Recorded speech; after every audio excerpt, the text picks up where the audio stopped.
दक्षिण का मैं उम्मीदवार था मजलिस इत्तेहादुल मुस्लिमीन का। फिर भी कुछ लोगों ने कोशिश की, चलो बहुत अच्छा होगा, उनकी कोशिश उनको काम में आ गई। पर क्यों गैस के अंदर, कौन उसके अंदर गैस भर रहा, ये आपको बताना जरूरी है हमें। और हम जो पार्टी में थे उसको किसका मांझा है ये भी बताना हमको जरूरी है। देखिए तमाम मेरी माँ और बहनों, आज इतने लोग यहाँ पर जमा होने का एक ही मकसद है, क्योंकि मेरी यहाँ की पैदाइश है। ये आप तमाम लोगों को बताना चाहता हूँ। फत्ता पुरुष जो इतना अहम क्यों है, अब्दुल सत्तार भी यहाँ से ही पैदा होके गए वाले हैं। आज समझो बात को मैं क्या बोलना चाह रहा हूँ। तो आप लोग है कि नहीं, ये जमीन की खास खासियत ये है कि लीडर पैदा होते हैं यहाँ पे।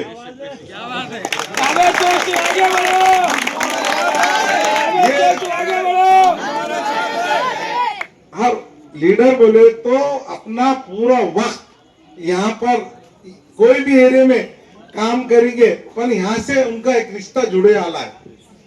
वजह यह है इस एरिया की, यहाँ पर हम एक दूसरे को अपना घर का फैमिली मेंबर बना के चलते। तो हमारे में ये संस्कार दिया है ये एरिया से कि हम जहां भी जाएंगे वो लोगों को भी अपने करीब ला लेंगे। तो देखिए अब्दुल सत्तार साहब भी 6 से 7 बार नगर सेवक हो चुके हैं, मैं 4 बार हो चुका है। पर इत्तेफाक ये हुआ कि गए बारी में अशोक चौहान ने ना उनको टिकट दिए ना मेरे को टिकट दिए, तो मैं दूसरी पार्टी से इलेक्शन लड़ लिया। आज अब्दुल सत्तार साहब को टिकट मिलने की खुशी में मैं वापस फिर से कांग्रेस में आ गया।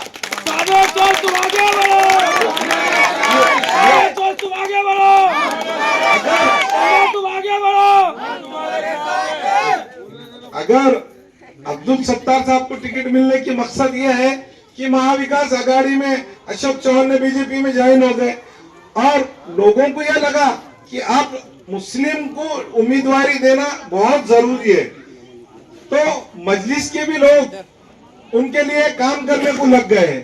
तो हमने ये देखा कि हमारे पास भी अब अकेला एक उम्मीदवार नहीं दे रहे थे। दक्षिण का मैं उम्मीदवार था मजलिस इत्तेहादुल मुस्लिमीन का। फिर भी कुछ लोगों ने कोशिश की, चलो बहुत अच्छा होगा, उनकी कोशिश उनको काम में आ गई।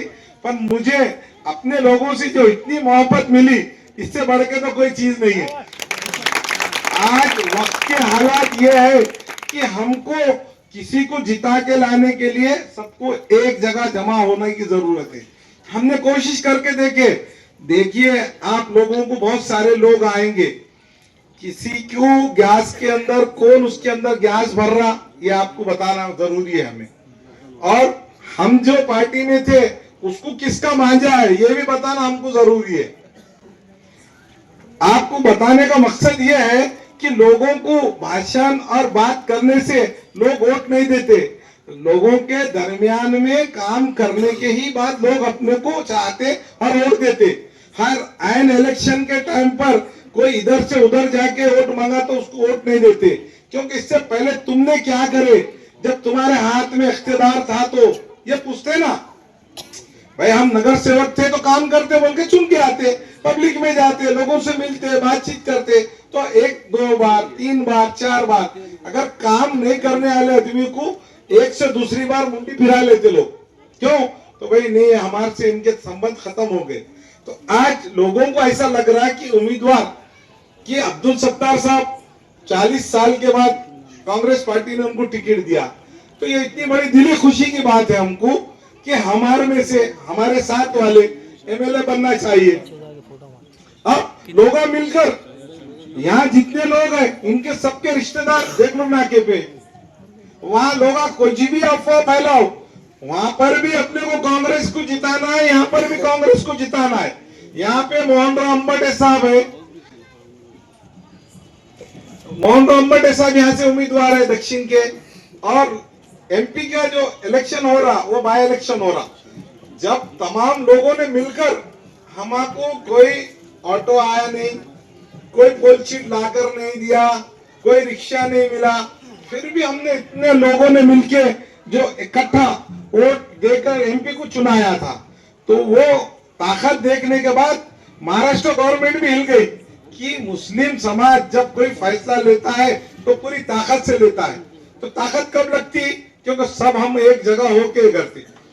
अब क्या होगा मालूम कि नहीं, एक पार्टी से कोई दूसरा मुस्लिम है, दूसरी पार्टी से कोई तीसरा मुस्लिम है, वो मुस्लिम भी बाहर है। पहले कोशिश किए, पहले ये बताया उन्होंने कि दलित समाज हमको 30,000 वोट दे रहे। अगर उनको 30,000 वोट देते थे तो मुस्लिम समाज ने 14,000 वोट दी थी उनको, तो सीट निकल जाती। ऐसा बता के वो वोट अपने कम कर दिए। हुआ ना, गए 19 में क्या हुआ, दलित समाज ने कितने वोट दिया वंचित के उम्मीदवार को। अब फिर से वही कहानी आ गई। आप बताइए, नांदेड़ के अंदर उत्तर में अब्दुल सत्तार साहब खड़े वाले, वहां पे वंचित का उम्मीदवार प्रशांत इंगोले बोल के खड़े वाला है। तो वहां के मुस्लिम समाज के लोग वोट किसको देंगे?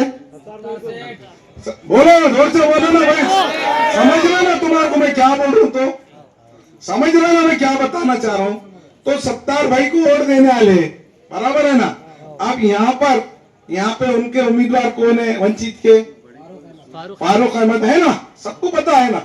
तो अगर गए बारी में चलो 30,000 उनको वोट दे देते थे तो सीट निकल जाती थी। 12-14,000 तो वोट अपने ले लिए थे, उन्होंने लिए थे कि नहीं लिए थे? तो ऐसे बातों में मत आइए। जब यहाँ मुस्लिम लोग कांग्रेस को वोट डाल रहे तो वंचित के लोग भी कांग्रेस को वोट दे रहे। विलास दबाले बोलकर महापुर रहे थे, अभी उन्होंने भी कांग्रेस में प्रवेश हो गए। तो हर समाज में ऐसा है, वोट सबको मिलने वाला एक ही उम्मीदवार है यहाँ पे, वो है मोहन राव अंबटे। मुस्लिम समाज के वोट है उनके पास, दलित समाज के वोट है उनके पास मराठा समाज के वोट है उनके पास, सिख समाज का वोट है उनके पास, मातन समाज का वोट है। ऐसा कोई उम्मीदवार है कि आप बताइए मोहन राव अंबटे के सामने? कोई भी नहीं है। ये इतने वोट जब उनको मिल रहे तो मुस्लिम समाज का वोट कितने मिलने वाले हैं? आप देखिए, जितने भी मुस्लिम है ये बोल रहे हैं कि ये वोट का डिवाइडेशन मत होना चाहिए, सिर्फ अपना वोट कांग्रेस को देना, एमपी को भी कांग्रेस को देना और दक्षिण में मोहन राव अंबटे साहब को देना। इसलिए देना है कि आने वाले दिनों में जो अपने काम अधूरे हैं विकास के, वो काम हम पूरे करके लेना। अब हम जिसके पास काम करेंगे तो हमारे ऊपर का लीडर जीत के आएगा तो हम उसका काम करेंगे। जो घर का बड़ा आदमी रहा उसकी बात सुनते हैं कि बच्चे की बात सुनते हैं आप लोग? तो वैसा पार्टी का एक ये रहता, वो जो पार्टी के जो बड़े लीडर बताए वो लीडर चुन के आने के बाद ये दूसरे नगर सेवक, जिला परिषद मेंबर, नगर पंचायत के मेंबर, ये सब लोग एक पार्टी से जुड़े आले। जो नगर सेवक पद पे था तो उसका रिजाइन दिया, उसके बाद में दूसरी पार्टी से इलेक्शन लड़ा। तो ऐसा है कि नहीं, अब कोई जाने वाला नहीं है, कोई आने वाला नहीं है। लोग अफवाह करते कि भाई अब तुम जिसको वोट दे रहे हो ना बीजेपी में चले जाएंगे। बीजेपी में जाने वाले वो लोग पूरे पहले चले गए, अब खत्म हो गए यहाँ पे। अब कोटा खत्म बंद कर दिए ना, अब नई लीडरशिप तैयार हुई। अब अब्दुल सत्तार साहब के साथ में अंबटे साहब, तो उन्होंने बोलेंगे ना मुस्लिम समाज में अंबटे साहब आपको वोट दिया है, आप कैसा? तो ऐसे अफवाहें कर रहे। देखो कौन सी पार्टी में कौन है क्या है अपने को देखना नहीं है। दूसरी पार्टी में जाने के बाद हमको ऐसा लगा हम काम करते ही जा रहे, आंखों को पट्टी बन के, पर हमारी पार्टी जो थी अब नहीं है। ये इनका काम ही चाहिए, आदमी से काम लेना, बाद में आदमी बदल देना। जो उनके माँ बाप को बुरा भला बोलने वालों को आज टिकट दे रहे, पर आज उनको अच्छे दिख रहे, तो हम बोले भाई अस्सलाम वालेकुम, अब हम हमारे लोगों में ही काम करेंगे। हम हमारी जो पूरे अवाम, जब वक्त आने के बाद में जीत के आने वाले मोहन अंबटे और तुम वो लोग वोट बंटवारा करके उनको मिलने वाला कुछ भी नहीं है। ये देखो 22-20 तारीख के दिन मतदान हो जाने के बाद 23 तारीख के दिन कोई किसको पूछते नहीं, अपने ऑफिस वाला अपन वाले लोगों से कोई संपर्क नहीं। कोई लोग उनके पास गए तो मैं आपके लिए दुआ कर दूंगा, आप जाइए बोलते। दुआ तो मौजन साहब भी करते, पर इंसान की ख्वाहिश क्या रहती है हमारे लीडर ने हमारे लिए काम करना। तो ऐसे कई लोगों को बोले तो लोग आके बोले भैया उन्होंने तो दुआ करे, तो मैं बोला तुम्हारा दुआ के साथ दवा भी दिलाता हूँ और आपकी जो जरूरत की चीजें वो भी करता हूँ। ऐसा हम लोग काम करने का हमारा तरीका है।